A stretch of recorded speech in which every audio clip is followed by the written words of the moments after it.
లోపల బయట నిరసన బాట.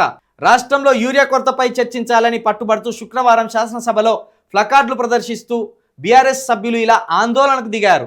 ఉదయం సభ ప్రారంభం కాగానే యూరియా కొరత, సోయా కొనుగోళ్లపై చర్చ చేపట్టాలని బీఆర్ఎస్ డిమాండ్ చేసింది.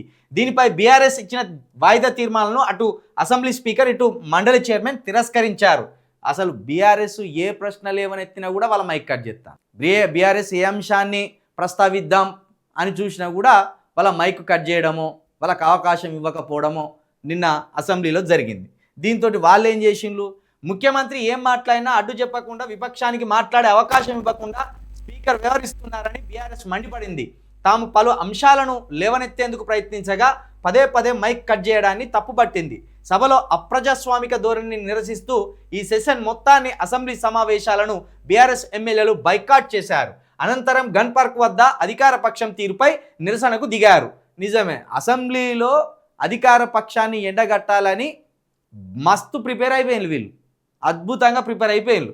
దీనికి హరీష్ రావు గారి నేతృత్వంలో, హరీష్ రావు గారి ఆధ్వర్యంలో అసెంబ్లీలోనే ప్రజలు చూస్తుండగానే, ఇక్కడ బీజేపీ కాంగ్రెస్ నేతలు ఉండగానే ప్రశ్నలు లేవనెత్తి ప్రభుత్వానికి చెమటలు గక్కిద్దామని ఆలోచన చేసింది. కానీ అక్కడ అవకాశం ఇవ్వలేదు, మైకులు కట్ చేస్తున్నారు. ఇక ప్రజాక్షేత్రంలోనే వాళ్ళని ఎండగట్టాలని నిన్న మొత్తం బైకాట్ చేసి పారేసి ఇట్లా గన్ పార్క్ దగ్గరికి వచ్చి నిరసనలు వ్యక్తం చేసింది. మరి అసెంబ్లీలో అవకాశం ఇవ్వనప్పుడు బయటనే కొట్లాడాలి, ఇక అసెంబ్లీకి పోవడం ఎందుకు?